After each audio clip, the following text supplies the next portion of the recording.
Assalamualaikum warahmatullahi wabarakatuh. Aksi nyata modul 2.3 tentang coaching untuk supervisi akademik. Dengan fasilitator yaitu Bapak Joko Sihwidi. Perkenalkan, saya adalah Melda Fani, calon guru penggerak rekognisi angkatan 9.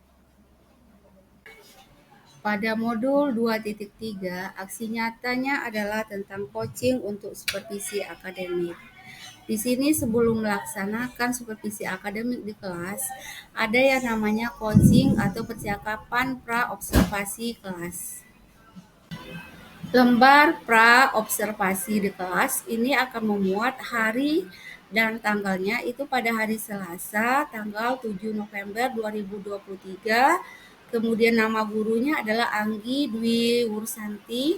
Mata pelajarannya adalah matematika. Sekolahnya adalah SMA Negeri 1 Dumai, kelas 11-6. Waktu percakapan adalah jam 2 sampai selesai.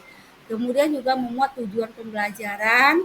Kemudian ada area pengembangan yang hendak dicapai itu ada 3, tapi yang spesifiknya adalah 1, melihat siswa dalam belajar itu dengan aktif.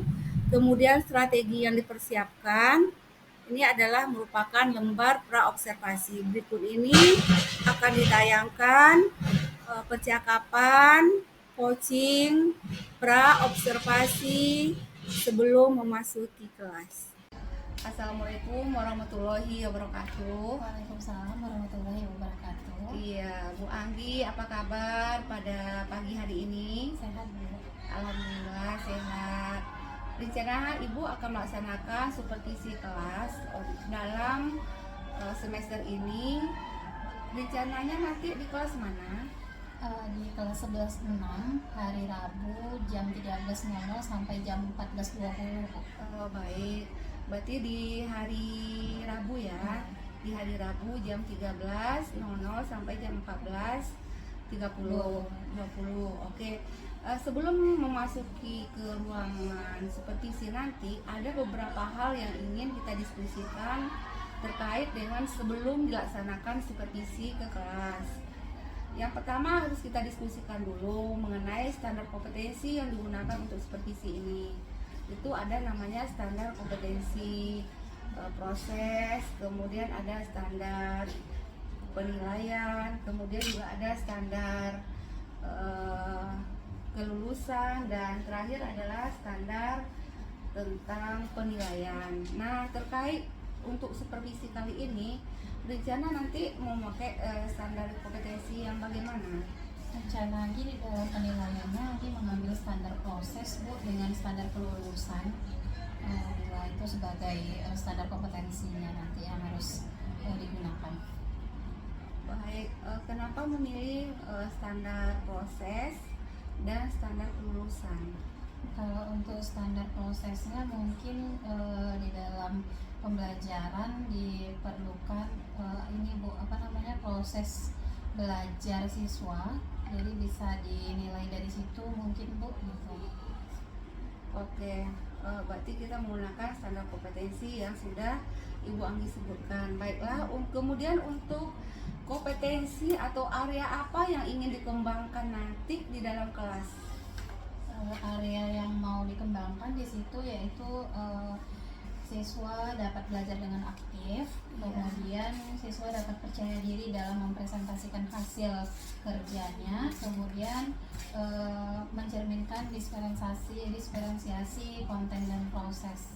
Ya, bisa dijelaskan mengenai area pengembangan yang pertama itu gitu kan. Jadi nampak nanti seperti apa yang area pengembangan yang pertama itu?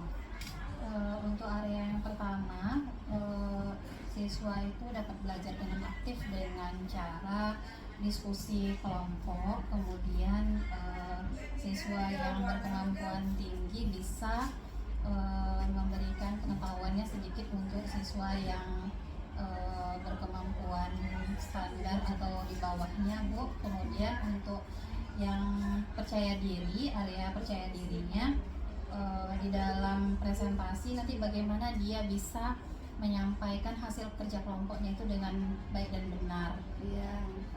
Kemudian untuk diferensiasinya, ya mereka di dalam presentasi bisa menggunakan pemaparan mungkin salah satunya Bu, kemudian bisa juga dengan menggunakan PowerPoint mungkin gitu Bu, cara Baik. menjelaskannya ya. Iya, berarti ada 3 kompetensi yang akan dikembangkan. Nah, sekarang mau Ibu tanyakan yang bagian spesifik yang ingin diobservasi nanti di kelas itu yang mana? Kalau di sini Andi ngambil yang keaktifannya Bu. Iya, kenapa keaktifan kok bisa keaktifan yang lebih diutamakan gitu? Mungkin karena kalau di dalam matematika itu Bu harus banyak bertanya mungkin. Jadi yang siswa kurang mungkin harus boleh banyak bertanya kepada guru kah atau kepada teman sejawatnya Bu, rekan sejawatnya. Iya, jadi bagian keaktifan siswa. Untuk siswanya sendiri diajak seperti apa? Lebih aktif bertanya, kemudian kalau misalkan memang nggak ngerti ya jangan diam aja gitu. Jadi bertanya, banyak bertanya dengan teman sekelompok maupun teman dengan kelompok lainnya gitu. Kemudian indikator ketercapaian dari tujuan pengembangan yang ingin dicapai di kelas nanti itu seperti apa indikatornya? Kan tadi Bu Anggi membilangkan bahwa kompetensi yang akan dilihat nanti yang lebih spesifik itu aktif gitu ya. Nah, indikatornya itu seperti apa nanti? Ini Bu, mungkin di dalam.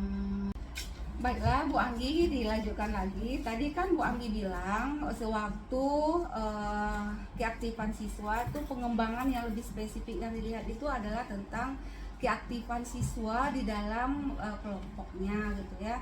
Jadi yang mau Ibu tanyakan, kan ada indikatornya untuk mencapai bahwa siswa itu aktif di dalam kelompok. Jadi dalam tujuan pengembangannya itu yang ingin disampaikan itu nampak itu indikatornya.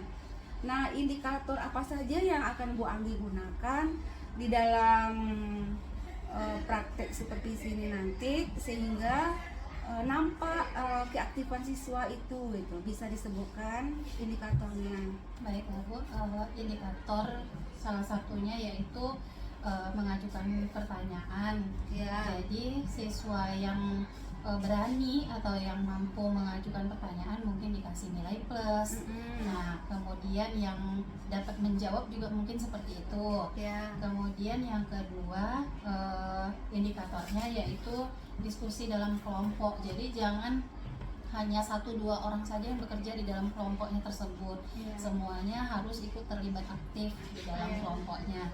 Kemudian partisipasi di dalam kelompok, misalkan yang satu mungkin tugasnya menulis hasil diskusinya, yang satu lagi teman-teman yang lainnya itu mungkin ya membaca modul yang sudah disiapkan atau buku pegangan lain yang ada sama mereka gitu.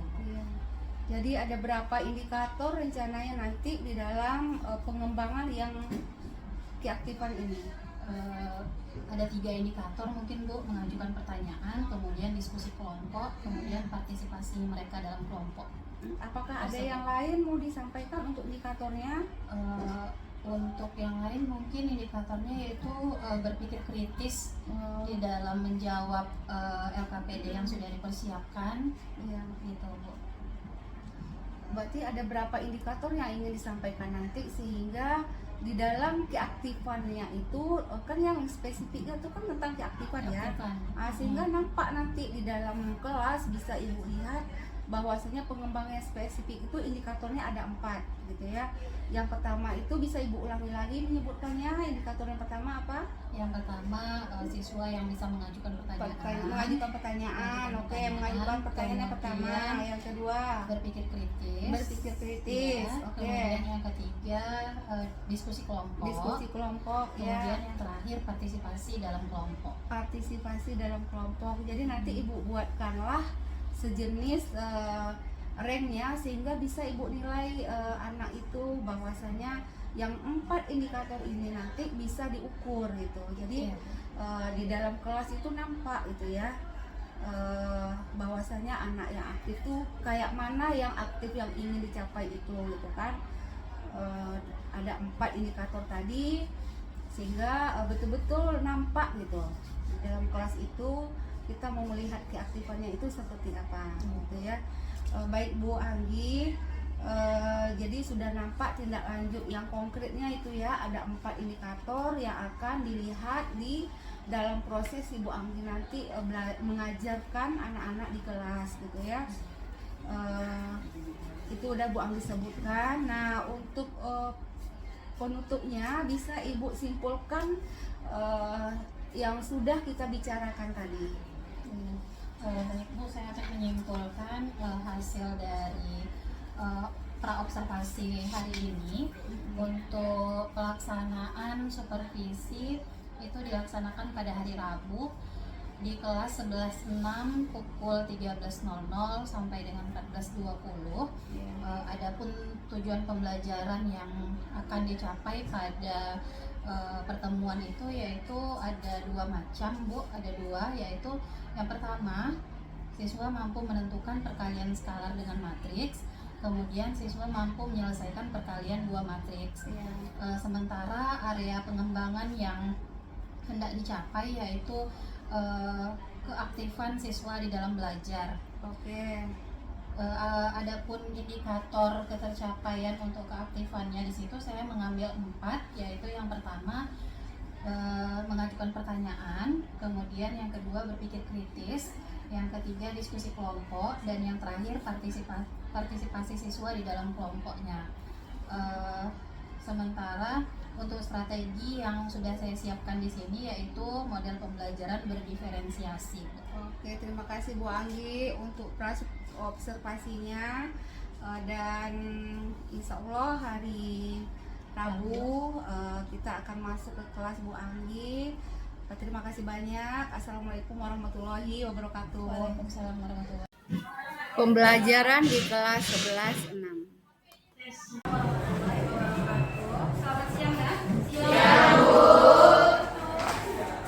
Siapa yang nggak masuk?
kedua ingin menjelaskan hasil diskusi kami yang bertema skalar matriks dengan dua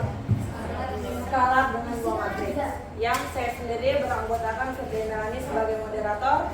Saya Yuni, saya Nabila, saya Yohana, saya Dina Atina, saya Anissa, saya Caila, saya Joshua, saya Rizky. Baiklah, tanpa menutup panjang kita mulai langsung penjelasannya yang akan dijelaskan oleh Nabila. Pada Nabila silakan.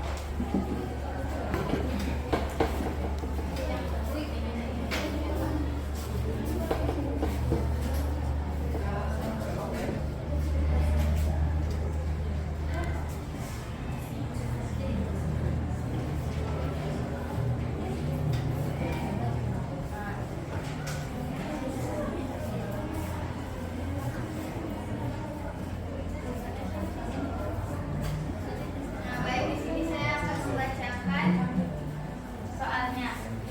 Yang pertama, melalui kegiatan eksplorasi kalian diajak untuk menemukan konsep kebalian dua matriks. Perhatikan permasalahan berikut. Sebuah perusahaan yang bergerak di bidang konstruksi memiliki beberapa kontrak pekerjaan di 3 lokasi yang berbeda, yaitu kota Yogyakarta, kota Bandung, dan kota Surabaya. Berikut ini disajikan data banyaknya karyawan pada perusahaan di 3 lokasi tersebut.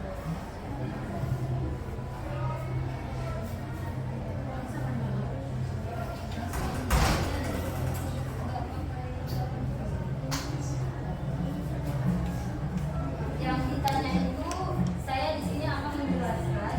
Yang ditanya itu misalkan data banyaknya karyawan menjadi matriks A dan besar gaji karyawan menjadi matriks B.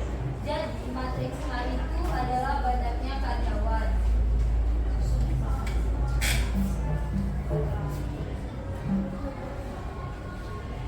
Banyaknya karyawan itu ada 450, lalu 120, lalu 380, 140, dan juga 420 dan 80. Ini ordernya 3 kali 2. Terus matriks B-nya itu adalah besarnya gaji karyawan. 100.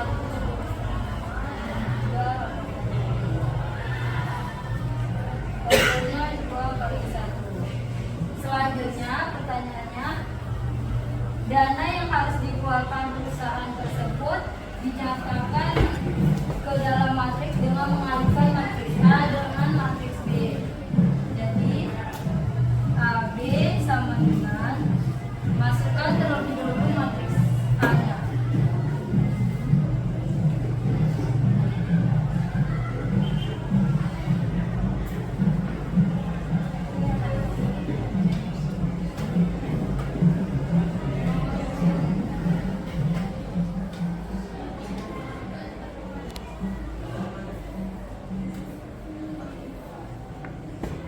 Dan matriks B-nya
Ini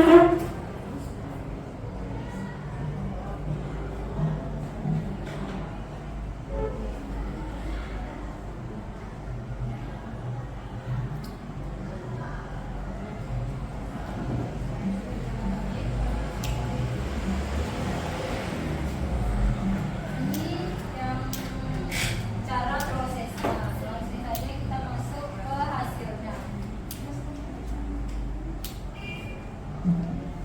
Nah, hasilnya jadi ini kan dikali 480 dikali 125 itu hasilnya 56.250 ditambah 120 kali 80 hasilnya 1.600. Aku saya coba oke biar sampai atau nah selanjutnya yang kedua 380 dikali 125 hasilnya 47.500 ditambah 140 dikali 80 itu hasilnya 13.000.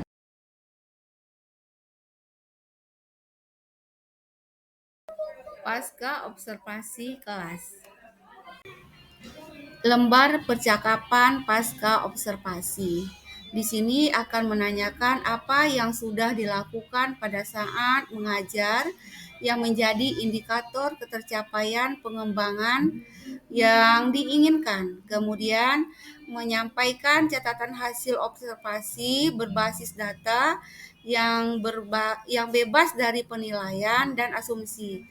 Fokus pada area yang ingin dikembangkan, kemudian hasil daripada percakapan tersebut, kemudian menanyakan apa lagi yang ingin dikembangkan berdasarkan hasil supervisi yang telah dilakukan oleh guru tersebut. Berikut adalah percakapan pasca observasinya. Assalamualaikum warahmatullahi wabarakatuh. Waalaikumsalam warahmatullahi wabarakatuh. Selamat pagi Anggi. Pagi Bu. Oke, hari Rabu kemarin kita telah melaksanakan observasi di kelas tentang pembelajaran yang telah Ibu Anggi laksanakan, yaitu tentang pembelajaran di matematika. Kemarin itu bisa Ibu Anggi sebutkan kembali area pengembangan tentang observasi kemarin itu bisa disebutkan kembali? Area pengembangan yang mau Anggi capai di situ Bu, yaitu yang pertama siswa harus terlihat aktif di dalam proses pembelajaran. Kemudian yang kedua juga siswa percaya diri Bu dalam mempresentasikan hasil diskusinya. Oke, kemarin kita minta itu fokus ke area pengembangan yang bagian mananya yang akan dilihat. Itu udah Ibu lihat, bisa diceritakan kembali tentang fokus area pengembangannya. Untuk fokus di area pengembangan, sebenarnya dua-duanya sudah cukup terlihat Bu, untuk yang aktif di dalam diskusi, kemudian yang percaya diri dalam presentasinya. Jadi sebagian besar siswa juga sudah melaksanakannya di kelas, tetapi belum 100% yang seperti itu gitu Bu. Baik, jadi yang area yang spesifiknya itu yang mana yang bisa diceritakan kembali area spesifik pengembangan yang Ibu lihat kemarin, bisa disebutkan kembali? Nah, jadi area spesifik yang mau dikembangkan di kelas yaitu di dalam keaktifan siswa dalam proses belajar mengajar itu Bu, dalam proses pembelajaran mereka. Karena kan di sini kalau di dalam pembelajaran matematika itu yang diperhatikan keaktifan siswa itu masih hanya beberapa gitu kan Bu. Bisa dibilang hanya yang mungkin yang sudah bisa menguasai matematika secara sepenuhnya, sementara yang memang dari dasar pembelajaran matematika tuh mereka belum bisa, jadi belum bisa untuk aktif di dalam proses pembelajarannya gitu. Baik, berarti aktif, siswa itu dalam belajar tuh aktif ya Bu. Baik, terima kasih. Kemudian bisa Ibu sebutkan indikator ketercapaian pengembangan untuk yang siswa yang belajar di dalam kelas itu yang aktif itu, indikatornya tuh seperti apa? Bisa dijelaskan ke Ibu gitu. Untuk indikator ketercapaian siswa belajar aktif itu mungkin yang pertama dia bisa mengajukan pertanyaan. Yang pertama dulu ya Bu, dia mampu mengajukan pertanyaan. Jadi kalau dalam mengajukan pertanyaan tuh selalu Anggi tuh ngomong dengan siswa, nah coba kalau memang belum bisa atau ada yang belum dipahami, coba bertanya. Ibu kasih poin plus, misalkan seperti itu Bu. Jadi dengan pembahasan Anggi yang seperti itu, mungkin siswa bisa terpancing untuk memberikan pertanyaan. Iya. Ada lagi indikator yang lain untuk siswa yang aktif ini di dalam belajar. Tadi kan ada poin-poinnya ya. Ya, yang pertama mengajukan pertanyaan, kemudian yang kedua siswa itu mampu untuk berpikir kritis. Jadi di dalam proses pembelajaran siswa dituntut untuk berpikir kritis, kemudian indikator ketercapaian berikutnya di situ yaitu diskusi dalam kelompok itu Bu. Jadi istilahnya di dalam kelompok itu harus berperan aktif semuanya, jangan yang mau mengerjakan hanya itu aja orangnya. Kemudian ya sama juga satu lagi dengan partisipasi mereka di dalam kelompok mereka. Baik, jadi itu ada poin-poinnya ya tentang indikator ketercapaian untuk siswa itu yang aktif di dalam belajar, sehingga pengembangan yang bagian itu nampak baik. Seperti yang sudah dijelaskan tadi, Ibu juga akan menyampaikan hasil observasi yang di dalam kelas kemarin sewaktu Ibu Anggi mengajarkan kepada siswa tentang bagaimana berdiskusi yang baik. Itu udah dilaksanakan kemarin. Kemudian juga ada penilaian pun dari Ibu gitu ya, tentang pembelajaran yang ada di kelas yang fokus pada area pengembangan untuk siswa belajar aktif di dalam kelas. Baik. Kemudian untuk siswa yang aktif di dalam kelas ini kan ada indikatornya tadi itu. Jadi poinnya itu apakah Ibu langsung memasukkan ke dalam penilaian ataukah Ibu memberikan sejenis reward atau sejenis apa sehingga siswa yang aktif itu berbeda dengan siswa yang tidak aktif. Bisa dijelaskan gitu Bu? Nah, biasanya Anggi kalau untuk siswa yang aktif itu Bu, seperti yang tadi yang dijelaskan, siapa nak ayo yang mau bertanya, terus kemudian Ibu kasih poin plus, biasa seperti itu Bu. Jadi penilaiannya itu mungkin di belakang nanti, karena kan Anggi juga di situ udah kenal, udah hafal dengan siswa-siswanya. Nah jadi saya juga pernah bilang itu Bu di kelas, kalau yang banyak bertanya berarti Ibu cepat kenalnya nih nak dengan kamu, berarti Ibu juga bisa memberikan nilai poin plus untuk kamu gitu. Mungkin rewardnya ke anak-anak. Oke, baik. Jadi udah ada nilai tersendiri ya, seperti yang Ibu ungkapkan tadi untuk anak-anak yang sering bertanya di dalam kelas. Kemudian nampaklah keaktifan siswa itu, apalagi dia di dalam diskusi kelompok. Oke. Kemudian mau saya tanyakan lagi, untuk berikutnya ada nggak area pengembangan lagi yang akan dilihat itu atau yang akan dikembangkan oleh Ibu Anggi sendiri? Bagaimananya lagi kan kalau untuk keaktifan siswa ini kan udah nampak tuh, udah terlihat gitu ya. Ada nggak lagi area pengembangan yang ingin dilihat lagi untuk kedepannya? Bu, iya Bu. Terima kasih Bu sebelumnya. Mungkin di sini Anggi mau memaparkan sedikit apa-apa lagi yang mau Anggi kembangkan untuk kedepannya.